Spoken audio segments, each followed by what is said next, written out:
The next morning arrived with heavy gray clouds promising snow. Maurice went through his usual routine, but every nerve was alert, every sense focused. Today they would follow Melina. Today they would get answers. Hello there, everyone. Welcome to another interesting story. Before we continue, please, please, please, encourage us by being our first subscriber. Click on the subscribe button, like and share this story for everyone else to see, read, and learn. God bless you. The story continues now. At 1:45 p.m., Melina emerged from her bedroom dressed in a designer coat and carrying an expensive handbag. I'm leaving for my appointment, she announced to no one in particular. Maurice, make sure the guest rooms are prepared. We'll be having visitors before Christmas. Yes, ma'am, Maurice replied dutifully. He watched from the window as she got into her white Mercedes and drove down the long driveway. Bradford appeared at his elbow. Cecilia's taking a nap. We have a window. Let's go. They took Bradford's black BMW, staying far enough behind Melina's car to avoid detection, but close enough not to lose her. As Bradford had suspected, she didn't head toward Greenwich. Instead, she took Highway 95 south, toward New Haven. Where is she going? Bradford muttered, his knuckles white on the steering wheel. They followed her for another 30 minutes until she pulled into an industrial area near the waterfront. Warehouses, shipping containers, and businesses that looked like they'd seen better days. Melina's expensive Mercedes stood out like a diamond in dirt.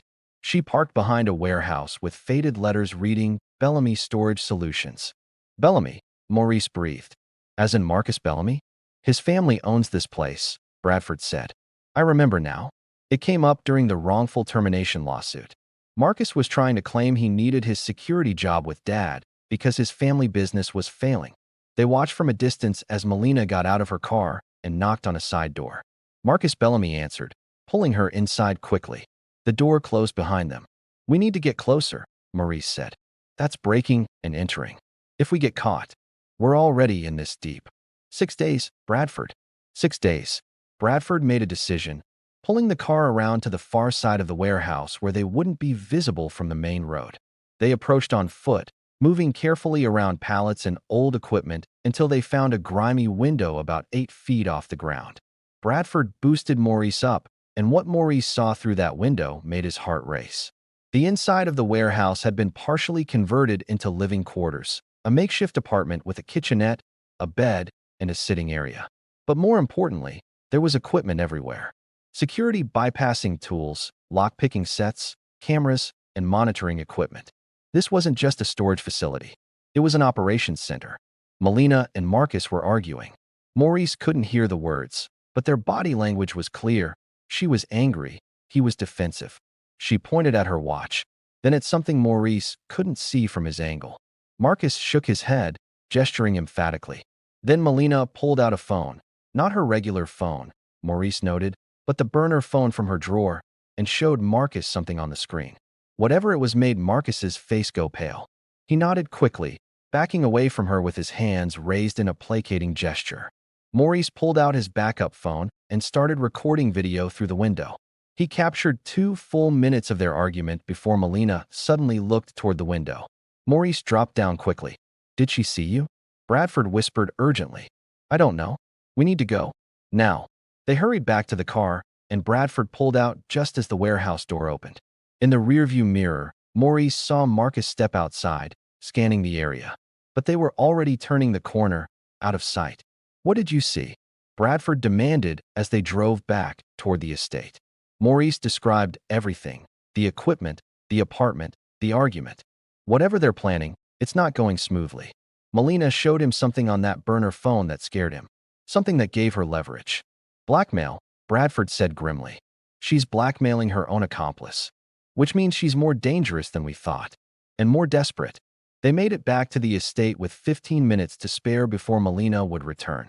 Bradford dropped Maurice off near the garage, and they went their separate ways, resuming their roles in the elaborate theater they were performing. But everything had changed. They knew where Marcus operated from. They knew Melina and Marcus were working together. What they still didn't know was where the diamonds were hidden. That evening, Bradford's phone rang during dinner. He excused himself and returned 5 minutes later. His face troubled. He caught Maurice's eye and made a subtle gesture. Meet later. At midnight, they convened in the garage again. Bradford pulled up his phone, where he'd been texting with Jasmine. Your sister is scary efficient, Bradford said with grudging respect. She found some things about Marcus Bellamy that weren't in the official records. Like what? Like the fact that he did 6 months in county jail when he was 22 for breaking and entering. The charges were reduced from burglary as part of a plea deal. He's got connections to a chop shop operation in Bridgeport, stolen cars being dismantled and sold for parts. And here's the interesting part.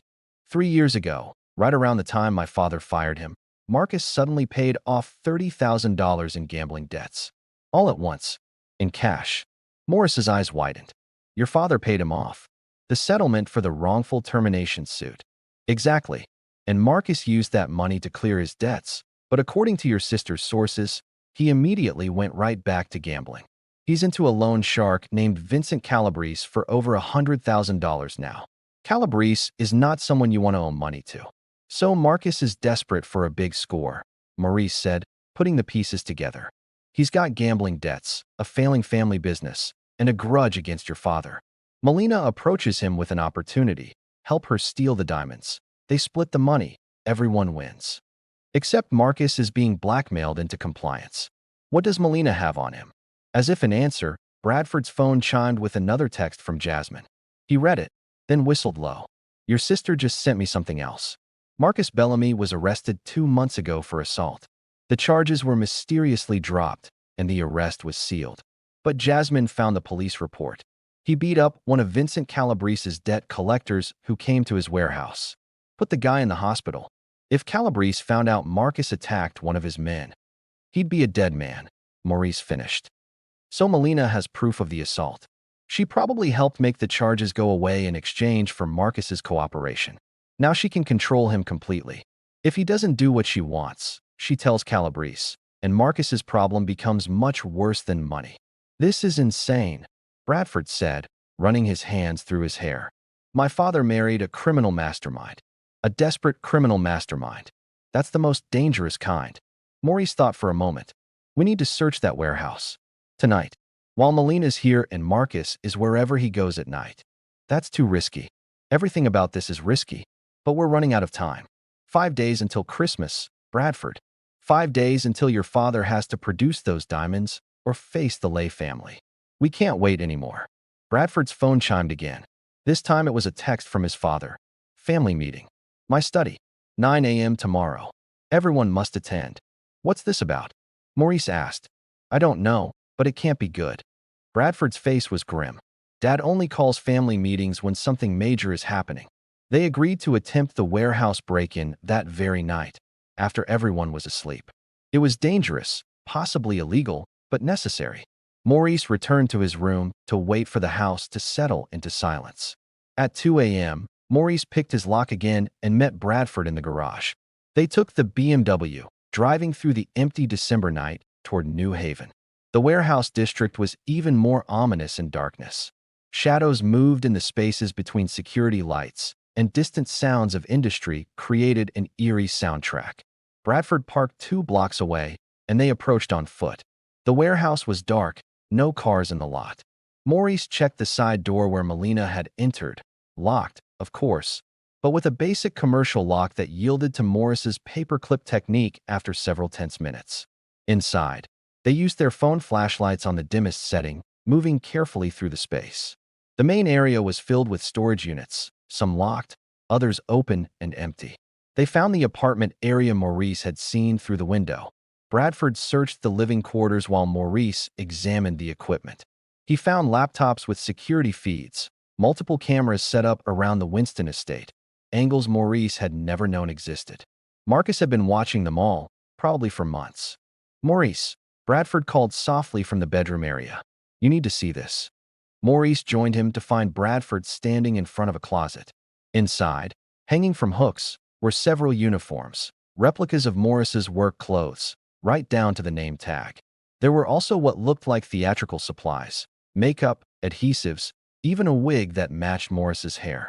He was going to impersonate you, Maurice said, his blood running cold. That's how they planned to frame me. Marcus would dress up as me, get captured on the security cameras he'd set up, make it look like I was involved. But why didn't they use this plan? Why just rely on the safe combination? Maybe they didn't need to.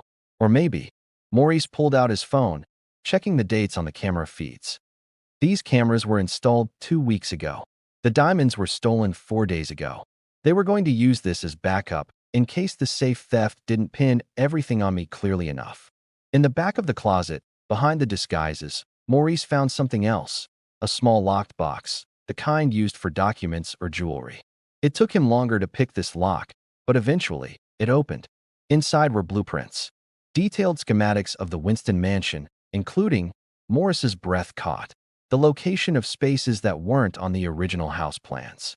Hidden rooms, sealed-off areas, spaces between walls that Mr. Winston had added over the years.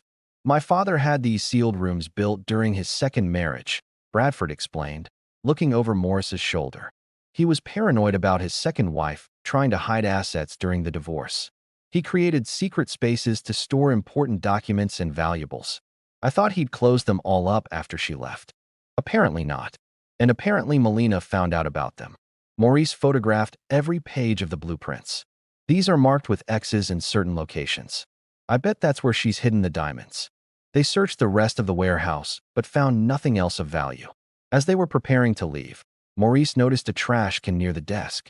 Inside were empty food containers, coffee cups, and, he pulled it out carefully, a receipt from a specialty manufacturer in New Jersey. The same manufacturer Mr. Winston had used to create the titanium case for the diamonds.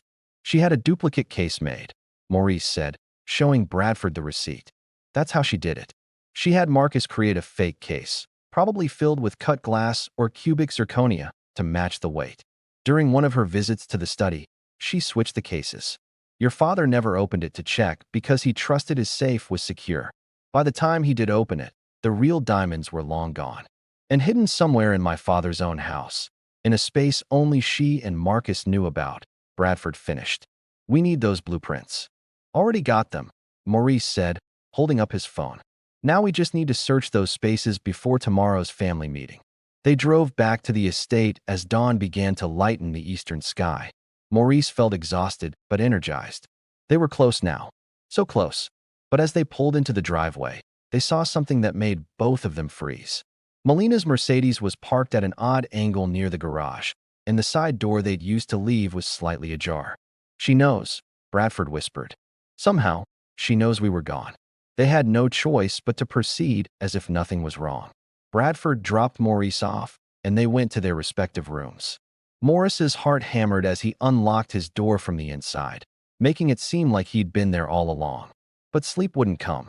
In a few hours, they'd all gather in Mr. Winston's study. Something was about to happen, and Maurice had a terrible feeling that Melina was about to make her move. Whatever she'd planned, whatever endgame she'd been working toward, it was happening now. 4.5 days until Christmas. 4.5 days to find the diamonds, expose the truth, and save his own life. The game was reaching its climax, and Maurice could only pray they'd gathered enough pieces to win. The family meeting began at 9 o'clock sharp. Maurice had been summoned along with everyone else, which was unusual. Normally, he wouldn't be included in family discussions. The fact that Mr. Winston wanted him there sent a chill down his spine. They gathered in the study. Mr. Winston behind his massive walnut desk, Melina standing at his right side with her hand on his shoulder, Bradford and Cecilia seated in the leather chairs facing their father. Maurice stood near the door, still playing the role of the accused servant. Thank you all for coming, Mr. Winston began, and Maurice noted how much older he looked than he had just 5 days ago. The strain was taking its toll. I've called you here because I need to make a decision about how we proceed. Dad, Bradford started, but his father held up a hand. Let me finish. In 4 days, the Lay family arrives expecting $2 billion in diamonds. I don't have those diamonds. I've reported the theft to my insurance company, but they won't pay out until there's been a complete investigation, which could take months. The Lay family won't wait months. They'll want their diamonds or their money immediately. Can't you just tell them what happened? Cecilia asked. Surely they'll understand. They'll understand that I failed to secure their investment, Mr. Winston interrupted. They'll understand that I'm either incompetent or complicit. Either way, our business relationship is over, and the Lay family doesn't just walk away from failed deals. They make examples of people. Melina squeezed his shoulder sympathetically. John, maybe it's time to accept that the diamonds are gone. We should focus on protecting you, protecting the family. How do you suggest we do that? Bradford's voice was sharp, and Maurice saw Melina's eyes narrow slightly. We could liquidate assets, Melina said smoothly. The house in the Hamptons, the Miami condo, some of the investment properties. Combined with the insurance payout when it comes, we could probably cover most of the loss. That would take weeks, Mr. Winston said wearily. We don't have weeks. Then maybe, Melina said softly. It's time to tell the police everything. Let them handle it. Maurice has already proven he's not cooperating, and if he has hidden those diamonds somewhere, he's not going to just hand them over. All eyes turned to Maurice. This was it. The moment Melina had been engineering toward. Frame Maurice, pressure John to involve the police, and while everyone was focused on the investigation, she and Marcus would disappear with the diamonds. Actually, Bradford said, standing up, I think Maurice has cooperated quite well. In fact, I think he's been doing more investigating than anyone else in this house. Bradford, what are you talking about? Cecilia looked confused. I'm talking about the fact that Maurice might actually be innocent.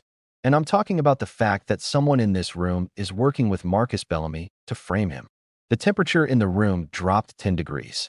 Melina's face remained perfectly composed, but Maurice saw her hand tighten on Mr. Winston's shoulder. Marcus Bellamy? Mr. Winston looked shocked. Bradford, what evidence do you have? Show them, Bradford said to Maurice. Maurice pulled out his backup phone and displayed the photographs he'd taken, the offshore accounts, the burner phone messages, the security footage of Melina meeting Marcus in the garden, the video of them arguing in the warehouse, the costume supplies meant to impersonate Maurice. This is absurd, Melina said, her voice rising. Those documents could be fabricated. That footage could be doctored. You can't seriously believe.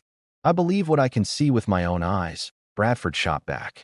And what I see is a woman who's been systematically embezzling from my father for 18 months, who's been meeting secretly with a man he fired for theft, and who had access to security equipment and knowledge that could only have been used to commit this crime. John. Melina turned to her husband, her eyes filling with tears. You can't believe this. I love you. Everything I've done has been for us, for our future together. Mr. Winston looked at the photos on Maurice's phone, his face unreadable. Melina, these bank accounts. This money. Where did it come from? I was trying to surprise you. For our anniversary, I've been saving, investing some of the household money to make us a nest egg. $15 million? Bradford interrupted. You saved $15 million from the household budget? There are explanations for all of this, Melina insisted. The meetings with Marcus. He's been helping me plan a surprise for John. The burner phone is because I wanted privacy. And as for those costumes, I have no idea what they are or why Marcus would have them.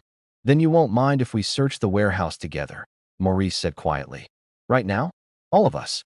Let's go to Bellamy Storage Solutions and see what else we can find. Melina's mask slipped for just a second, a flash of panic quickly controlled. But Maurice saw it, and he knew Bradford saw it too. I don't have to prove anything to you, Melina said coldly. I'm Mrs. Winston. You're the help. And Bradford, you're so desperate to protect this boy that you're willing to throw your own stepmother under the bus based on circumstantial evidence. It's not circumstantial, Maurice said, holding up his phone again. I have video of you and Marcus arguing yesterday. I have recordings of your conversations. And I have blueprints showing the hidden spaces in this house. The same spaces where I believe you've hidden the diamonds. The room exploded into chaos. Cecilia was demanding explanations. Bradford was trying to convince his father, and Melina was simultaneously crying and protesting her innocence. Through it all, Mr. Winston sat silent, staring at the evidence on Maurice's phone. Finally, he spoke, his voice cutting through the noise like a blade. Everyone out, except Melina and Maurice. Dad, you can't be alone with her, Bradford started. I said out. Mr. Winston's voice boomed with authority Maurice had never heard before. This was the man who'd built an empire, the man who'd negotiated with criminals and billionaires alike. This was John Winston at his most dangerous. Bradford and Cecilia left reluctantly, closing the door behind them. The study fell silent except for the ticking of an antique clock on the mantel. Melina, Mr. Winston said quietly, I'm going to ask you one question, and I want the truth. Did you steal those diamonds? Melina straightened, her tears vanishing as if they'd never existed. When she spoke, her voice was different, colder, harder, stripped of the sweet facade she usually wore. The truth? You want the truth, John? Fine. Yes. I took them. Marcus and I have been planning this for over a year. Maurice's breath caught. She was confessing. Just like that, the mask had come off completely. Why? Mr. Winston's voice was barely a whisper. Why? Melina laughed, a bitter sound. Because I was tired of being wife number 5. Tired of knowing that one day you'd get bored with me just like you got bored with the others. Tired of watching you spend millions on your children while I got an allowance like a child. Tired of pretending to love a man old enough to be my grandfather just to have access to money that I could never really call my own. I gave you everything, Mr. Winston said. You gave me a cage. A beautiful, expensive cage, but still a cage. But those diamonds? Those diamonds are mine now.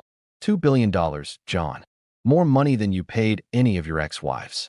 More money than you'll leave to Bradford and Cecilia. My money. My freedom. Where are they? Maurice asked. Melina turned to him, and for the first time, there was genuine respect in her eyes. I have to admit, I underestimated you. I thought you'd crumble under the pressure, maybe even confess to something you didn't do just to make it stop. But you kept fighting. You found Marcus. You found my accounts. You're smarter than you look. Where are the diamonds, Melina? Mr. Winston repeated. Somewhere you'll never find them. Marcus and I have been very careful. And in 3 days, when the Lay family arrives and you can't produce what you owe them, Marcus and I will be in a country with no extradition treaty, living like royalty. You'd leave me to face Lay alone? Mr. Winston's voice cracked. You'd let him destroy me? You'll survive. Rich men always do. You'll liquidate some assets, take a hit to your reputation, maybe lose some business. But you'll live. Meanwhile, I'll finally be free. Maurice watched the exchange with a mixture of anger and sadness. Melina was right about one thing. She had been trapped in a gilded cage. But that didn't justify theft, betrayal, and potentially getting Mr. Winston killed. There's still time, Maurice said. Tell us where the diamonds are. Return them. Face the consequences like an adult. Don't compound this mistake with murder. Murder? Melina looked genuinely surprised. I'm not trying to kill anyone. The Lay family will, Maurice explained. If Mr. Winston can't deliver those diamonds, they won't just walk away. You've been married to him for 2 years. You must know that. For the first time, Melina looked uncertain. John wouldn't. He'll figure something out. He always does. Not this time, Mr. Winston said heavily. Ming Lei doesn't forgive debts. If I can't produce those diamonds, he'll make an example of me. And probably my children too, just to send a message. The color drained from Melina's face. His children? But they're not part of the deal. To men like Lei, we're all part of the deal. Family honor, business reputation, it's all connected. If you destroy me, you destroy everyone connected to me. Maurice saw his opening. Including you, Melina. You're married to Mr. Winston. In Lei's eyes, you're part of the family. He'll come after you too. I'll be in another country, she protested, but her voice lacked conviction.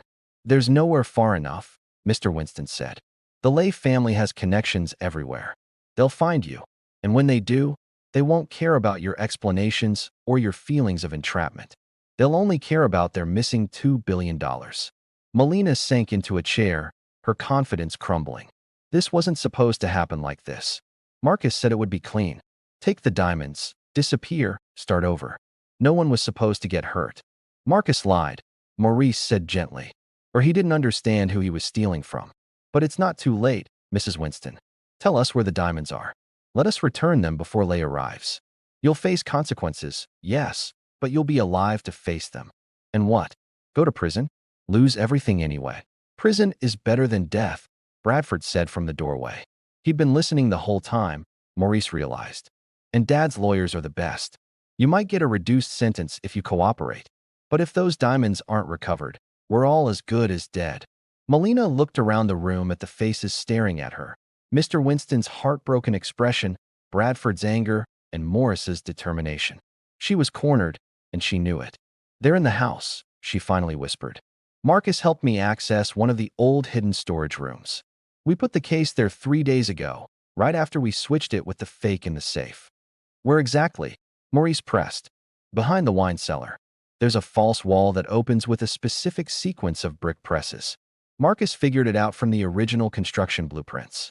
We thought it was perfect, the last place anyone would look, and easy to retrieve when we were ready to leave. Maurice looked at the blueprints on his phone and found the wine cellar. Sure enough, there was a notation about a sealed space adjacent to it. "Show us," Mr. Winston commanded. They all moved to the wine cellar, a climate-controlled room in the mansion's basement that housed hundreds of bottles of rare vintages. Melina, defeated now, showed them how to press specific bricks in a seemingly random pattern. With a soft click, a section of the wall swung inward, revealing a cramped space about 6 feet by 4 feet. And there, sitting in the darkness, was the titanium case. Mr. Winston's hands shook as he opened it, using the key that never left his person. Inside, cushioned in custom foam, were hundreds of diamonds, perfectly cut, ethically sourced, worth more money than Maurice could even conceptualize. "They're here," Mr. Winston breathed. "They're all here." "Thank God," Bradford said, and Maurice saw tears in the man's eyes. But Maurice was thinking ahead. "We have the diamonds back, but we still have problems. Melina and Marcus have committed theft, fraud, and attempted extortion. And Marcus is still out there with knowledge of this house, your business, and your vulnerabilities." "Let me handle Marcus," Melina said bitterly. "I'll call him, tell him the plan is off. He'll disappear on his own. He's got enough problems with Vincent Calabrese without adding more charges to his record." "You'll do more than that," Mr. Winston said, his voice hard as steel. "You'll wear a wire. You'll get him to confess everything. And then you'll both face justice properly." Melina looked like she might protest, but something in Mr. Winston's expression stopped her. She simply nodded, defeated. Over the next 2 hours, with Bradford's help, they set up a meeting with Marcus Bellamy. Melina wore a recording device, and Maurice and Bradford followed at a distance as she met Marcus at a diner 30 miles away. Through the recording equipment, they listened as Melina told Marcus the plan had fallen apart, that the diamonds had been discovered. Marcus panicked, just as they'd expected, and in his panic, he confessed everything. The planning, the execution, his role in creating the fake case, his intention to disappear with Melina, and the money. It was all there. Everything they needed. Mr. Winston called the police then, not to report Maurice as he'd once threatened, but to report the actual criminals. Officers arrived and arrested both Melina and Marcus. The evidence was overwhelming, and neither had the resources or connections to escape justice this time.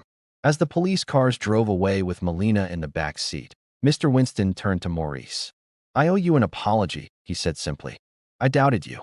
I allowed my wife and my own prejudices to cloud my judgment. You could have run, could have tried to save yourself, and left us all to fail. But you stayed. You fought for the truth. And you saved not just the diamonds, but probably all of our lives. I just did what was right, sir." "No," Mr. Winston shook his head. "You did more than that. You showed more integrity in 5 days than people I've known for decades. Your family calls you a failure, Maurice, but they're wrong. You're one of the strongest, most honorable men I've ever met." Bradford extended his hand. "I'm sorry, too, for how I treated you, for the assumptions I made. You're a better man than me." Maurice shook his hand, feeling something shift in his chest. Respect, recognition, vindication. "What happens now?" Maurice asked. "Now," Mr. Winston said, "we prepare for the Lay family's arrival. We complete the deal as planned. And then, Maurice, we talk about your future. Because you're not working as my domestic staff anymore. You've proven you're capable of so much more." The next 3 days passed in a blur of activity. The police investigation moved forward with Melina and Marcus both in custody. David Chun, Mr. Winston's head of security, arrived from New York and was horrified to learn what had happened in his absence. He and Bradford worked to shore up the mansion's security, fixing the vulnerabilities that Marcus had exploited. Maurice spent the time helping prepare for the Lay family's arrival, but his role had changed. Mr. Winston insisted he be present for the meeting as an advisor, not as staff. New clothes were purchased, arrangements were made, and Maurice found himself being treated as an equal for the first time since he'd entered this house. On Christmas Eve, Maurice received an unexpected call. Bradford had returned his phone, along with an apology and all the freedom he'd lost. The caller ID showed his mother's number. "Maurice." Her voice was tentative. "Jasmine told us what happened. About the diamonds and the investigation. She said you proved your innocence, that you actually saved Mr. Winston's entire business. I did, Maurice said simply. Baby, I'm so sorry. Sorry for not believing in you, for all the things your uncle said at Thanksgiving, for not defending you when I should have. You're not a failure. You never were. Maurice felt tears prick his eyes. Thanks, Mom. Your father wants to talk to you. And Jasmine won't stop talking about how brilliant you were, working with Mr. Winston's son to expose the real thieves. She's proud of you, Maurice. We all are. For the first time in years, Maurice felt the weight of his family's disappointment lift from his shoulders. They talked for an hour, really talked, and when Maurice hung up, he felt lighter than he had in years. Christmas morning dawned clear and cold, with fresh snow covering the grounds of the Winston estate. The house had been decorated with tasteful Christmas decor, and despite the chaos of the past week, there was a sense of peace. The Lei family arrived at noon. Ming Lei, his wife, and 3 of his business partners, along with their security team. They were professional, polite, and utterly intimidating. Maurice understood immediately why Mr. Winston had been so frightened. These were people who moved billions of dollars with a handshake and ended empires with a word. The exchange happened in Mr. Winston's study. The titanium case was opened, the diamonds examined by expert gemologists that Lei had brought with him. Every stone was verified, authenticated, and approved. The wire transfer of $2 billion was confirmed on both ends. Mr. Winston, Ming Lei said in perfect English, shaking John's hand. It is always a pleasure to do business with an honest man. These diamonds are exactly as promised. Our partnership will continue to be profitable for both our families. Mr. Winston smiled with visible relief. Thank you, Mr. Lei. And may I introduce Maurice Collins? He was instrumental in ensuring this transaction went smoothly. Ming Lei turned to Maurice, studying him with sharp, intelligent eyes. Instrumental how? He recovered the diamonds when they were stolen and ensured they were safely secured for this exchange, Mr. Winston explained. Without Maurice, we would not be completing this deal today. Lei extended his hand to Maurice, a gesture of respect that was clearly not offered lightly. Then we owe you a debt of gratitude, Mr. Collins. In our culture, we value loyalty and competence above all else. You have demonstrated both. After the Lei family departed, taking their diamonds and leaving Mr. Winston's accounts substantially heavier, the household finally relaxed. Bradford opened champagne. Cecilia emerged from her room where she'd been hiding throughout the exchange, and even the part-time staff were invited to share in the celebration. Maurice, Mr. Winston called him into the study later that evening. I want to discuss your future. Sir, you can't go back to being domestic staff. You've proven you have skills far beyond cleaning and organizing. Intelligence, determination, the ability to think under pressure. These are rare qualities. I want to offer you a position in my company. Head of Internal Security, reporting directly to me. The salary is $150,000 a year to start, with full benefits and bonuses. Maurice's mouth went dry. $150,000 a year. It was more money than he'd ever imagined making, more than his failed construction business had ever generated, more than his father made after 30 years in his job. I don't know what to say. Say yes, Bradford encouraged from the doorway. We need someone we can trust, someone who proved he'll do the right thing even when it costs him. That's you, Maurice.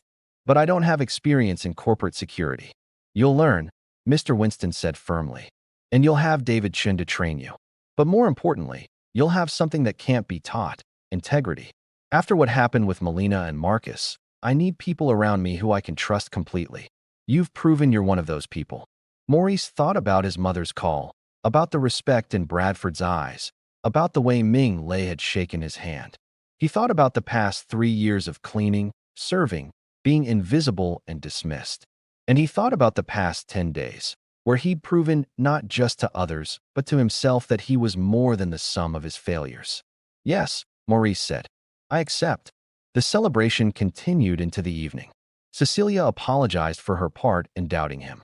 The staff who'd been cold and distant before now treated him with warmth. And Maurice felt something he hadn't felt in years, pride. As the house settled into quiet that night, Maurice stood in the study one more time, looking at the place where the drama had unfolded.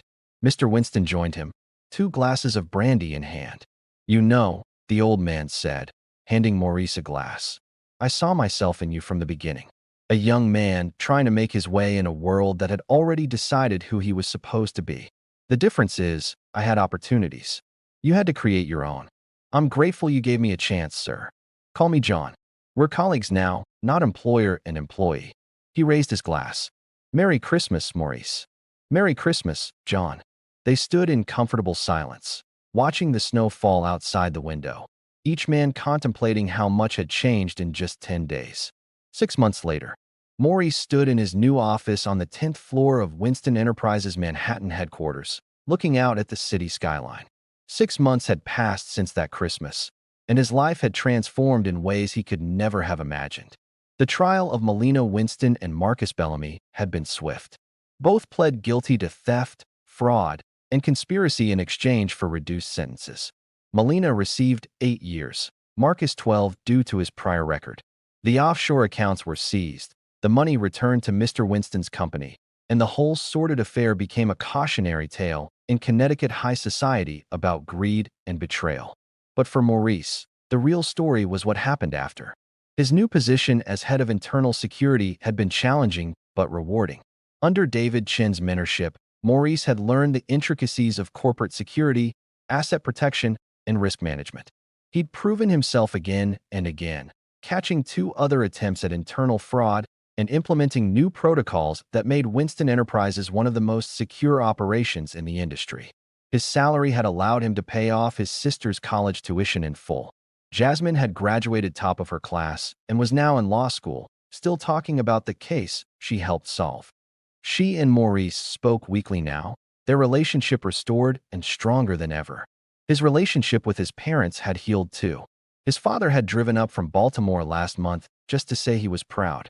His mother called every Sunday. His uncle, the one who'd called him a failure, had actually apologized at Easter dinner, admitting he'd been wrong about Maurice's choices.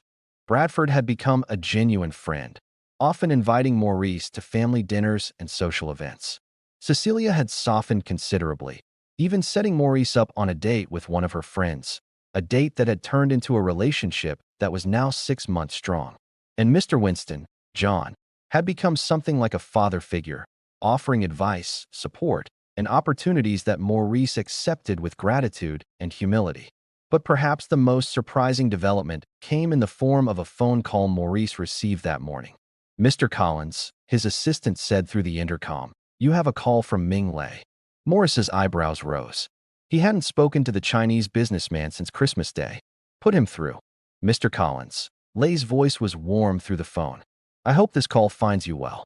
"Very well, thank you, Mr. Lei. How can I help you?" "I've been following your career with great interest. Mr. Winston speaks highly of your work. I'm impressed by how you've grown into your role." "Thank you, sir. I'm calling because I have a proposition. My organization is expanding operations in North America, and I need someone I can trust to head security for our new division. Someone with integrity, intelligence, and courage. I believe you are that person." Maurice was stunned. "I'm honored, Mr. Lei, but I'm very happy where I am. I understand loyalty, and I respect it. But consider this. I'm offering you a salary of $400,000 annually, equity in the company, and the opportunity to build something from the ground up. You would be based in New York with occasional travel to Shanghai. Take some time to think about it. Discuss it with Mr. Winston. I believe he would want you to consider all your options." After the call ended, Maurice sat in silence, processing the offer. It was incredible, life-changing, more than he'd ever dreamed possible. But as he looked around his office, thought about the relationships he'd built and the trust he'd earned, he realized something important. Success wasn't just about money or titles. It was about dignity, respect, and knowing your worth. It was about proving that where you came from didn't determine where you could go.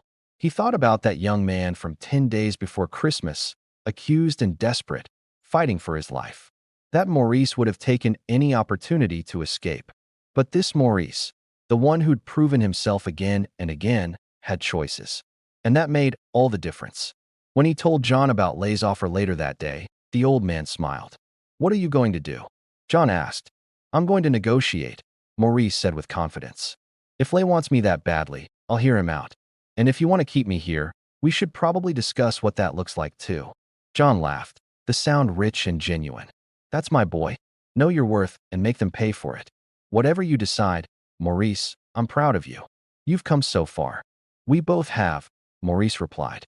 10 days to Christmas changed everything. It did indeed.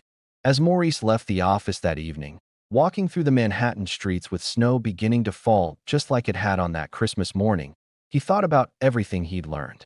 He'd learned that integrity matters more than convenience, that truth is worth fighting for even when the odds seem impossible, and that the worst moments of our lives can become the catalysts for our greatest transformations. He'd learned that family, whether blood or chosen, is everything, and that redemption is always possible for those willing to work for it.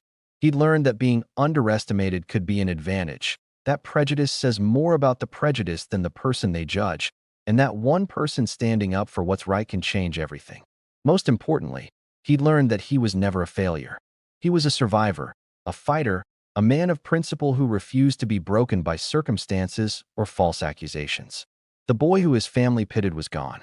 In his place stood a man who knew his worth, demanded respect, and had earned every bit of success he now enjoyed. 10 days to Christmas had been the longest, hardest days of Maurice's life. They had also been the days that saved him. Moral lessons. Maurice's journey from accused thief to successful executive teaches us several profound truths. When Maurice was falsely accused, he could have run, could have given up, or could have become bitter. Instead, he chose to fight for truth with integrity. Our darkest moments don't define us. How we respond to them does. Never judge a person by their circumstances. The Winston family looked at Maurice and saw a struggling domestic worker with financial problems, someone who fit their prejudiced idea of a thief. They couldn't see his intelligence, his honor, or his strength. We must look beyond surface circumstances to see people's true character. Truth always finds a way to surface. Despite careful planning, despite seeming like the perfect crime, Melina and Marcus's deception was uncovered. Lies require more lies to sustain them, but truth stands on its own. Patience and persistence in pursuing what's right will eventually prevail. Greed destroys lives. Melina had wealth, comfort, and security, but her greed for more, and her inability to find fulfillment in what she had, led to her downfall. True wealth isn't measured in bank accounts, but in relationships, integrity, and peace of mind. Family reconciliation requires humility. Maurice's family had to admit they were wrong about him, and he had to forgive them for their lack of faith.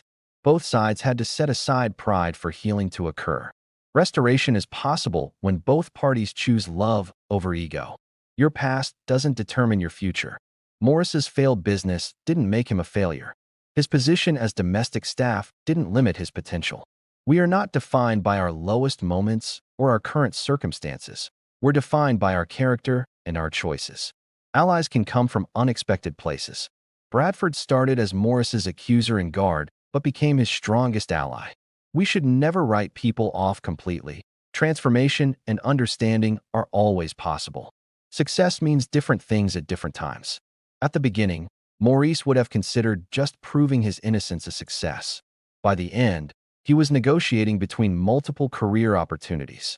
As we grow, our definition of success should evolve, but it should always be rooted in integrity. Justice and mercy can coexist.